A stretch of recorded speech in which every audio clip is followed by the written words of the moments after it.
सभी चिकित्सक गणों को नमस्कार। मैं डॉक्टर अखिलेश नारायण सिंह, नारायण हर्बल स्पैजरी का डायरेक्टर।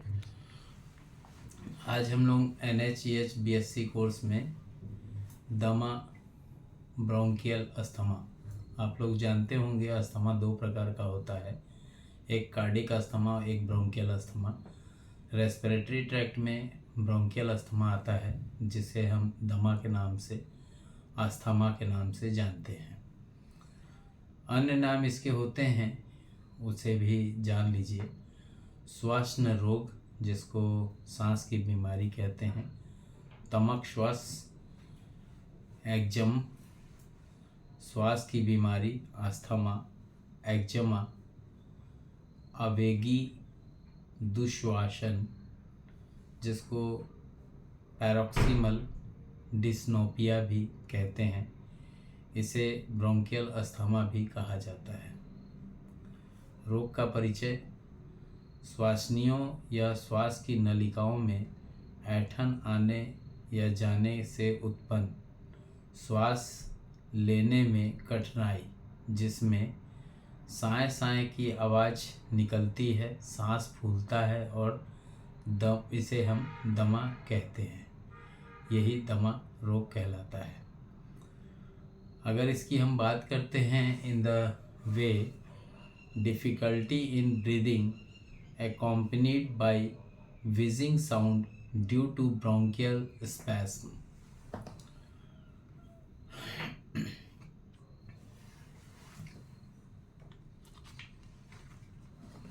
रोग के इसमें कारण होते हैं। सभी रोग का कोई ना कोई कारण होता है, कुछ लक्षण होते हैं उसके। मुख्य रूप से ये जो रोग है पुरुषों का रोग है। ये प्रकृति से भावुक, संवेदनशील और बुद्धिमान व्यक्ति विशेष रूप से प्रभावित होते हैं, इसमें ध्यान रखिएगा।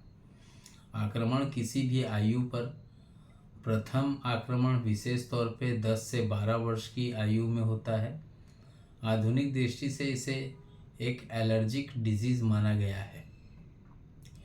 रोगी को किसी भी वस्तु के प्रति एलर्जी होती है। उसके संपर्क में आते ही दमे के समस्त लक्षण उत्पन्न होने लगते हैं। गठिया, सिफिलिस दमा को उभारने वाले रोग होते हैं।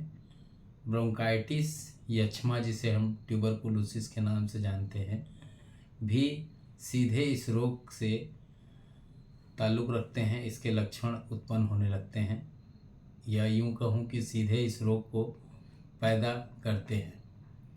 नाक, स्वरतंत्र, कंठ, छाती, फेफड़ों में जो कफ के सूख जाने पर यह रोग पैदा होता है। प्रायः ऐसे रोगी को कंठ नली में प्रदाह पाया गया है अथवा बार बार जुकाम से पैदा होते रहती है ये खांसी।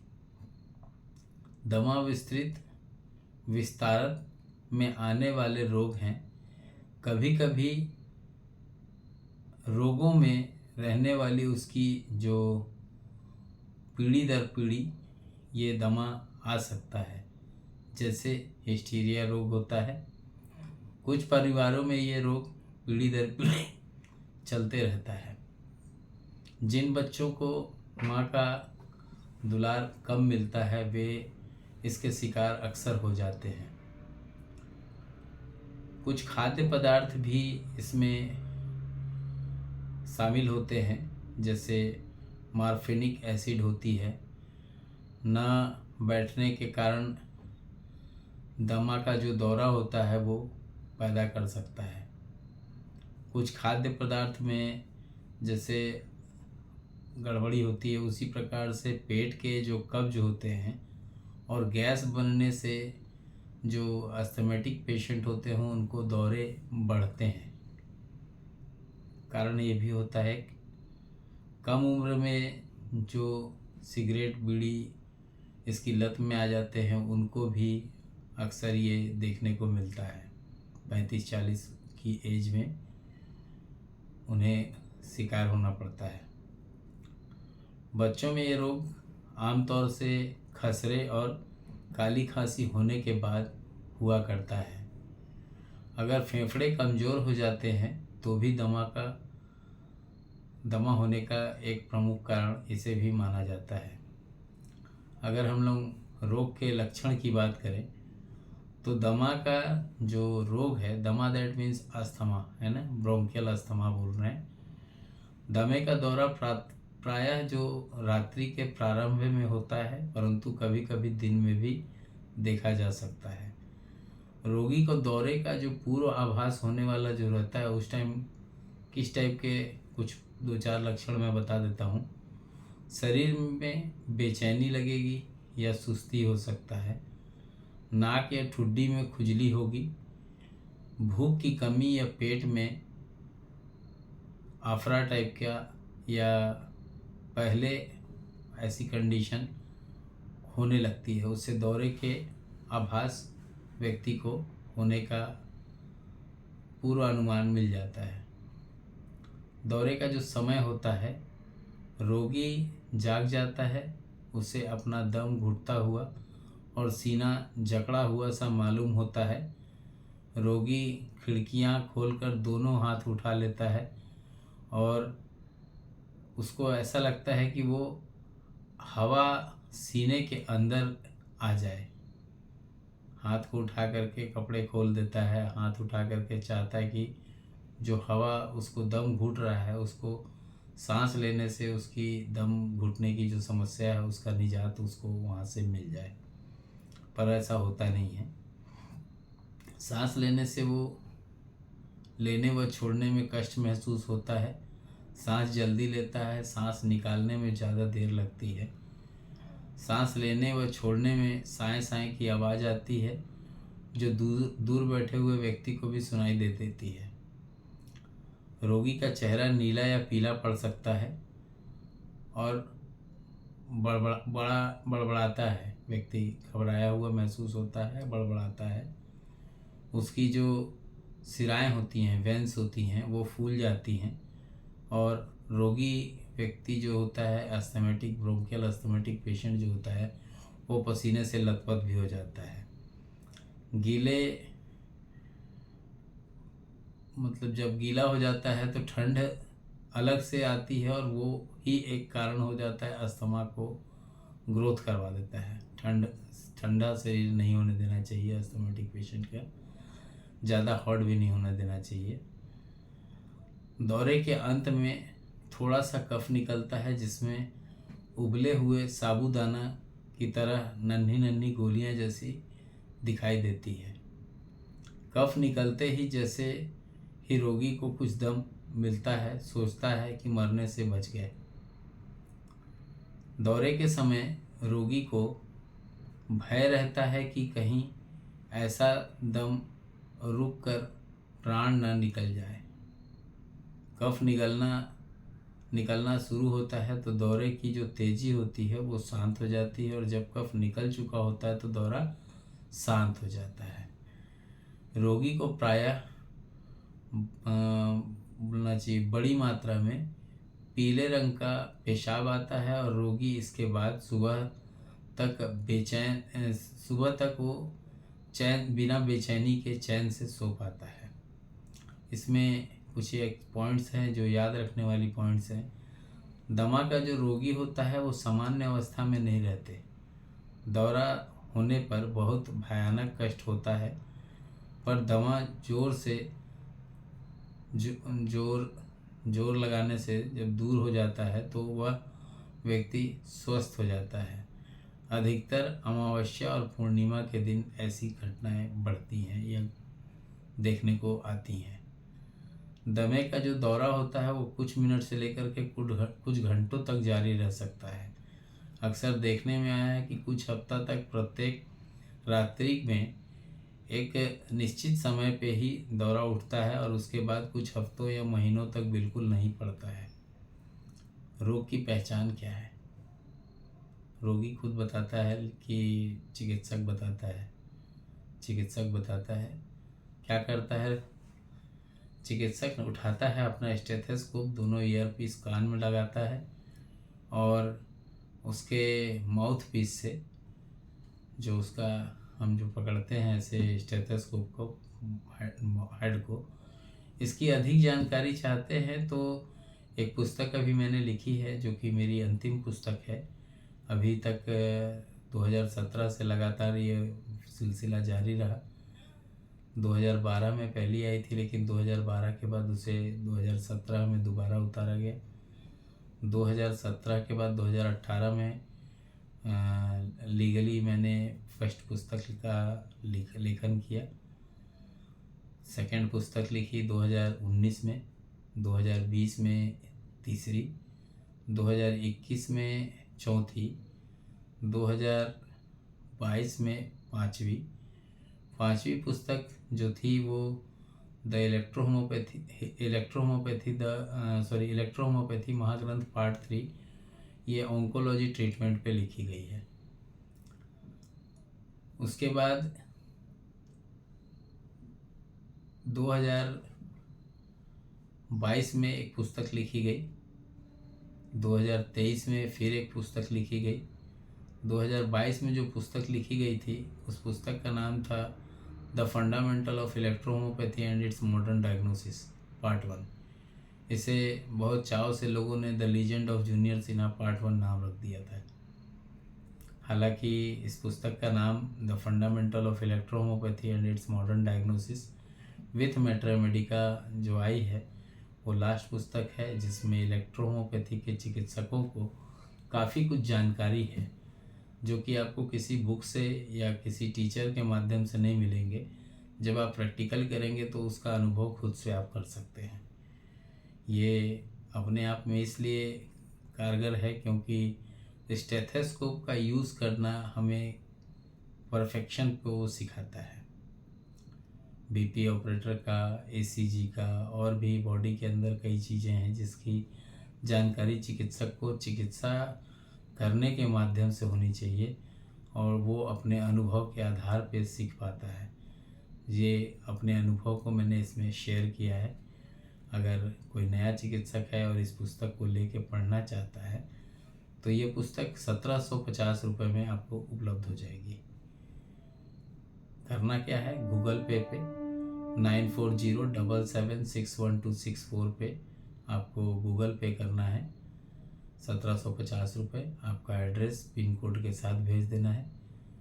जैसे ही आप पेमेंट जमा करेंगे, पेमेंट जमा करने के बाद 2 व्हाट्सएप नंबर है, दोनों में से किसी पे भी आप सूचना दे सकते हैं।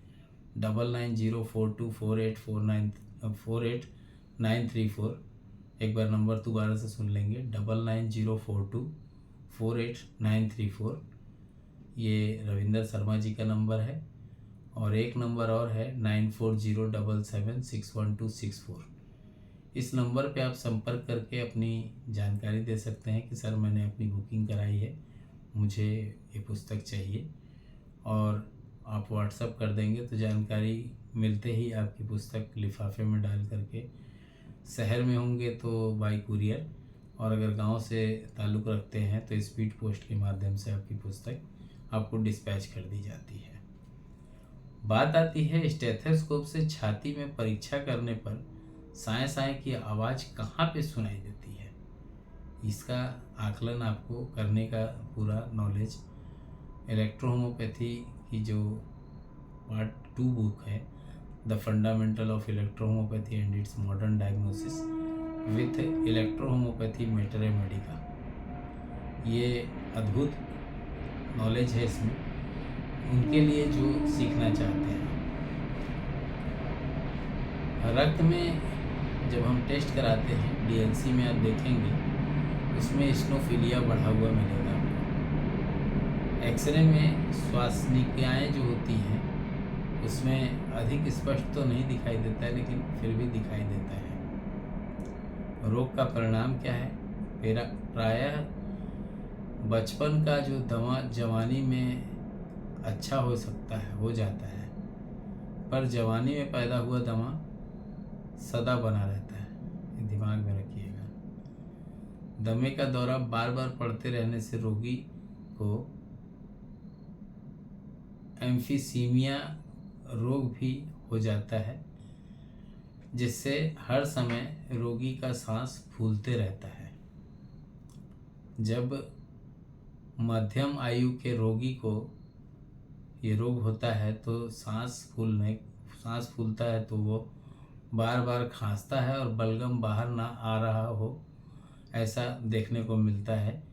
यदि आप निकट हैं तो रोगी के सांस की आवाज़ की जो सीटी होती है विजिल टाइप की, वो सुनाई पड़ती रहती है। यदि रोग पुराना हो तो रोगी की गर्दन की जो मांसपेशियां होती हैं वो उभरी हुई नज़र आती हैं। ये रोगी दमा श्वास के रोगी है, इससे ज्ञात हो जाता है। इसमें ट्रीटमेंट की विधि होती है। दमे के कारण का पता लगाना चाहिए, तब उसका ट्रीटमेंट चालू करना चाहिए। कुछ रोगियों में श्वास मार्ग के जो जीवाणु होते हैं उस पर आक्रमण होने के कारण उन्हें फीवर भी आता है और बलगम जो होता है वो पीले रंग का आता है, ऐसे में थोड़ा बदबू लेकर के रहता है, पुरुलेंट कफ होता है वो, जिसके कारण इन रोगियों को एंटीबायोटिक देना चाहिए, ऐसा एलोपैथिशियन का कहना है। अगर ऐसा है तो हम इलेक्ट्रोहोमोपैथी में WBC को प्रमोट करना चाहिए। ऐसे में अच्छा होता है, इसमें मेल ESR 1 को दिया जा सकता है और सेकेंडरी हो तो मेल ESR 2 को आप दे सकते हैं। ये बहुत अच्छी कॉम्बिनेशन है, ख़ास तौर पे जहाँ एंटीबायोटिक 1 और एंटीबायोटिक 2 की बात हो रही हो। तो इलेक्ट्रोहोमोपैथी के रिगार्डिंग, इलेक्ट्रोहोमोपैथी में हम एंटीबायोटिक नहीं मानते, बट हम लिम्फ को न्यूट्रलाइज कर सकें, कुछ ऐसा होना चाहिए। तो लिम्फ और ब्लड के संतुलन को, जब लिम्फ पहले और ब्लड बाद में संतुलित होता है तो उस अवस्था में ये रोग मूल रूप से अपने दौरे को नहीं दिखा पाता है।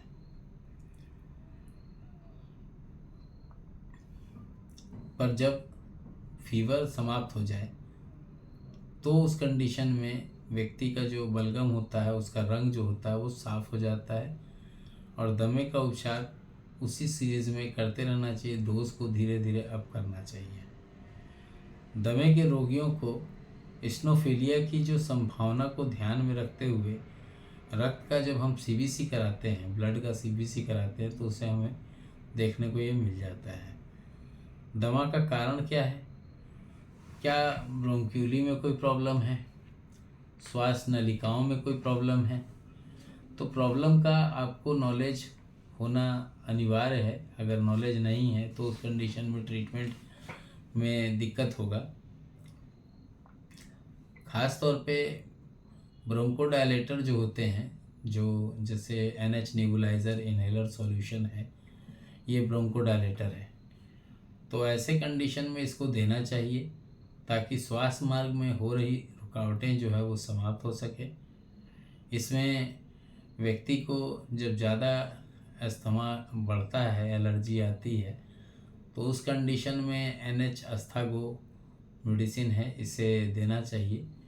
ये व्यक्ति को राहत देती है और बलगम जो अटका हुआ महसूस होता है वो बलगम बाहर निकालने में मददगार होती है, खास तौर पे क्रोनिक कफ में। इसमें व्यक्ति को कभी कभी कॉन्स्टिपेशन भी होता है। अगर कॉन्स्टिपेशन हो रहा है तो NH नो गैस देना चाहिए या H2C10BE देना चाहिए, D1 में देना चाहिए। अगर फोर्थ है, आपके पास थर्ड डाइल्यूशन से बना हुआ फोर्थ है, तो वहाँ पे पेशेंट को 20 ड्रॉप से 30 ड्रॉप देना चाहिए, थर्ड डाइल्यूशन है अगर तो। नहीं तो D1 बनाइए। अगर आपके पास D3 बेस है तो इसको एक बार तोड़िए और उसको पेशेंट को पीने के लिए 10 ड्रॉप दीजिए। लेकिन अगर आपके पास D3 बेस नहीं है, अन्य किसी कंपनी का आप D3 यूज़ करते हैं, तो वहाँ 20 से 30 बूंद देना होगा, तब जा कर के वो न्यूट्रलाइज आपका काम करेगा दवा, अन्यथा नहीं। तो ये सारी चीज़ें हैं जो नॉलेज में आपको रहना चाहिए। ये रोग जो होता है वो कष्टदायक होता है और ख़ास तौर पे शाम का जब खाना व्यक्ति खाए तो उस जगह पे कम से कम भोजन व्यक्ति को करना चाहिए, नहीं तो इसके परिणाम उल्टे हो जाते हैं। अब इसमें बात करते हैं पथ्य भोजन अपथ्य भोजन और सहायक चिकित्सा की। ये तो चिकित्सा की हमने बात कर ली, सहायक चिकित्सा भी तो मालूम होना चाहिए, चिकित्सा की विधि भी हमने बता दी। इसमें सहायक चिकित्सा के तौर पे जब पथ्य की बात करते हैं तो दमे के रोगी को भोजन खूब सावधानी से कराना चाहिए। रोटी के साथ प्रतिदिन हरी पत्तियों वाले साग सब्जी की मात्रा खिलानी चाहिए। टमाटर, गाजर आदि सलाद बना करके रोजाना व्यक्ति को खिलाना चाहिए। रात्रि में जब भोजन करता है तो हल्का आवश्यक भोजन ही लेवे। रात्रि का जो समय भोजन जो होता है वो हल्का भोजन लेने से, और प्रतिदिन जो मौसम होता है उसमें हल्का खाना व्यक्ति को खाना चाहिए। कोई ऐसा खाद्य पदार्थ नहीं खाना चाहिए जिससे एलर्जी का प्रभाव हो और उससे व्यक्ति को गैस बनने लगे। शहद, हनी और लहसुन, आप लोग जानते होंगे लहसुन के बारे में, इलेक्ट्रोहोम्योपैथी का प्लांट भी यही है, विशेष उपयोगी रहता है ऐसे व्यक्तियों को। बच्चों में अगर दमा हो तो क्या करना चाहिए? डेक्सट्रोज किस में है? इलेक्ट्रोलाइट, NH इलेक्ट्रोलाइट में डेक्सट्रोज की मात्रा बहुत अच्छी है, तो अच्छा लाभ दिखाई देता है ऐसे व्यक्ति को देने से। इसका जो प्रभाव होता है NH ह्यूमन इम्यून 4 पे भी है, क्योंकि वो एक कॉलिक मेडिसिन है, कॉलिक मेडिसिन है, और जहाँ पे टिश्यू सेल से रिलेटेड बात होती है तो वहाँ पे भी बहुत अच्छा वर्क करता है। इसका व्यक्ति को अगर छोटे बच्चे को दे रहे हैं तो 3 ड्रॉप डोज होना चाहिए। इसमें संतरे का रस आप मिला सकते हैं, लेकिन दिन भर में 3 बार से ज़्यादा मत दीजिएगा। साथ ही इसमें अगर लग रहा है कि नहीं कड़वा लग रहा है तो आप उसमें शक्कर घोल के भी दे सकते हैं, लेकिन इतना ज़्यादा मत घोल दीजिएगा कि व्यक्ति को उस शक्कर से प्रॉब्लम होने लगे। अब इसमें बात आती है अपथ्य क्या है, क्या नहीं खिलाना चाहिए रोग के अनुसार। तंबाकू का सेवन बिल्कुल नहीं करना चाहिए। दूषित वातावरण, जहाँ कोयले खदान वगैरह हो, जहाँ धूल धक्कड़ ज़्यादा रहता हो, ट्रांसपोर्ट एरिया हो, तो वहाँ व्यक्ति को धूल से बचाना चाहिए। अब आती है बात सहायक चिकित्सा की, तो हल्का फुल्का व्यक्ति को एक्सरसाइज कराना चाहिए। खुली हवा में टहलने से व्यक्ति को लाभदायक, लंग्स को काफ़ी लाभ होता है उससे। खुली हवा में थोड़ी देर के लिए व्यक्ति जो है वो शरीर में धूप में शरीर को थोड़ा सा सन बाथ भी दे सकता है, देना चाहिए। रोज़ाना मल्टीविटामिन की जो रेमेडीज़ होती है, जैसे NHORS है, NH ह्यूमन इम्यून 4 है, NH लीवर टॉनिक है, तो ये आप दे सकते हैं। S5 दे सकते हैं, इसमें लीवर टॉनिक का काम मिलेगा व्यक्ति को। D1 में दीजिए। 10 ड्रॉप QID चलाइए, आधा cup 1/4 cup of hot water, लगभग 17 से 20 ml पानी में 10 बूंद डाल करके दवा को गर्म पानी में, है ना, पिलाएंगे, तो इससे व्यक्ति को उससे राहत मिलती है। इसमें व्यक्ति को प्राणायाम, योगा में होता है प्राणायाम, विशेष लाभकारी सिद्ध होता है। और KMNO4 का पाउडर जानते होंगे, पोटेशियम परमैंगनेट का, जिसको फिटकरी भी कहते हैं, 10 से 15 ग्राम का अगर बात करें तो उसको अगर जीभ के ऊपर रख दें जब दौरा पड़ता है तो वो शांत उसको कर देता है, लेकिन उसको गटकना नहीं चाहिए। दमे के दौरा को शांत कर देता है, और ऐसे कंडीशन में व्यक्ति की छाती पे तारपीन तेल लगा सकते हैं। इससे इन्हेलेशन में व्यक्ति को लाभकारी, बहुत लाभ महसूस होता है। तो ये क्लास कैसी लगी आप लोग ज़रूर बताइएगा मुझे।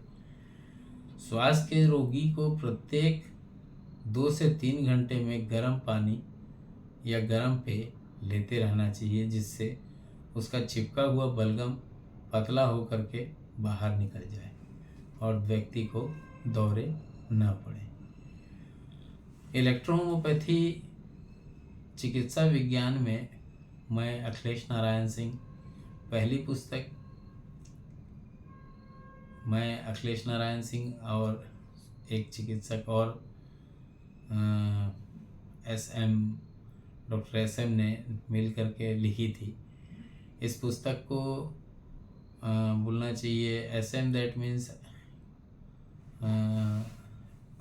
ऐसा नहीं है कि कोई टीम, मतलब कोई डॉक्टर का नाम है। ये एक सेल्फ मेड थी पुस्तक, और इस पुस्तक को लिखने में मुझे केवल 12 दिन लगे थे।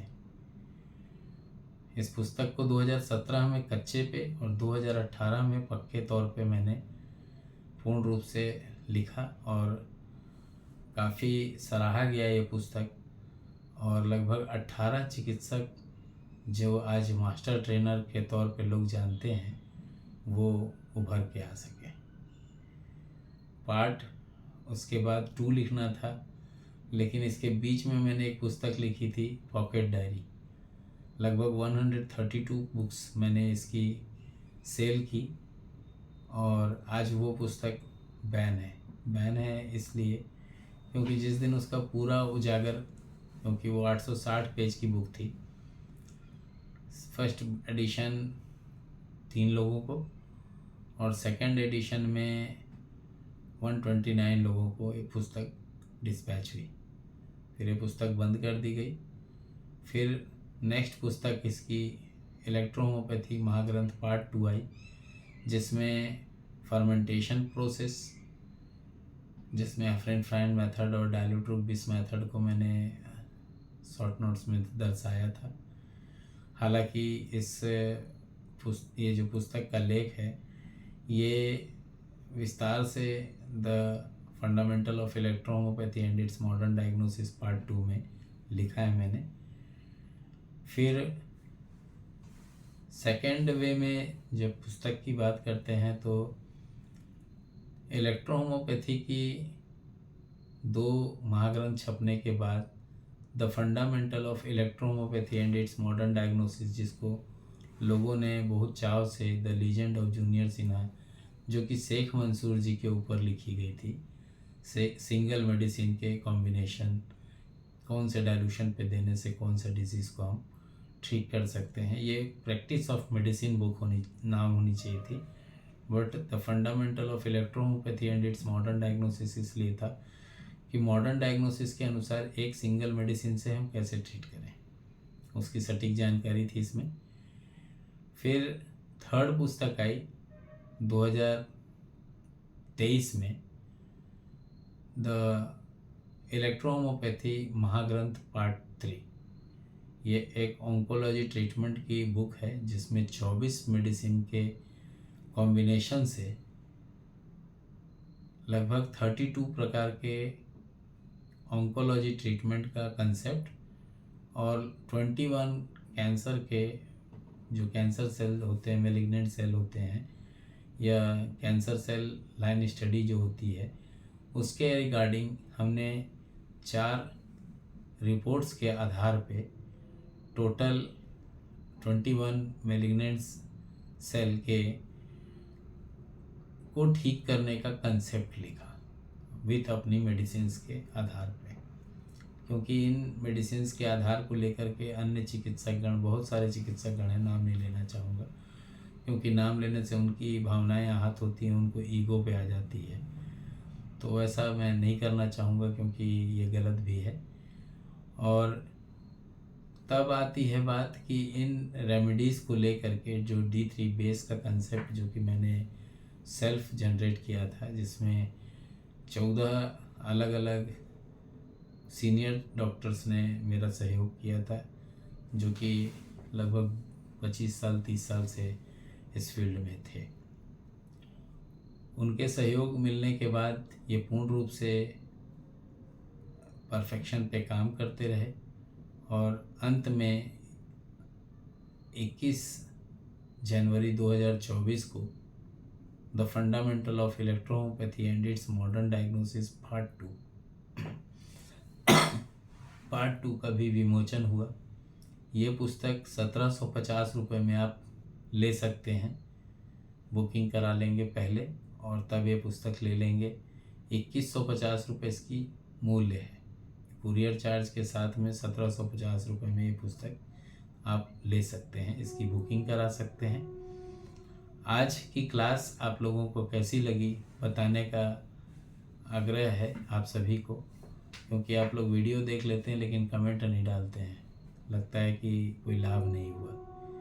तो ऐसा ना करें। अगर ऐसा करते हैं तो जैसे आपको देखने के बाद अच्छा भी लगता है और उसके बाद मुझे उसका प्रतिफल नहीं मिलता तो मुझे भी अच्छा नहीं लगता है। तो आगे निरंतर क्लास मैं देता रहूं, इसलिए अपने अनुभव, अपने जो कमेंट्स हैं वो मुझे बिल्कुल मिलने चाहिए। आप सभी से आज के लिए आज्ञा चाहूँगा। मुझे भी निद्रा आ रही है, नींद आ रही है, मैं भी सोने जा रहा हूँ। जय हिंद, जय इलेक्ट्रो होम्योपैथी, जय काउंट सीजर मेटी जी, जय नासक मेथोडोलॉजी।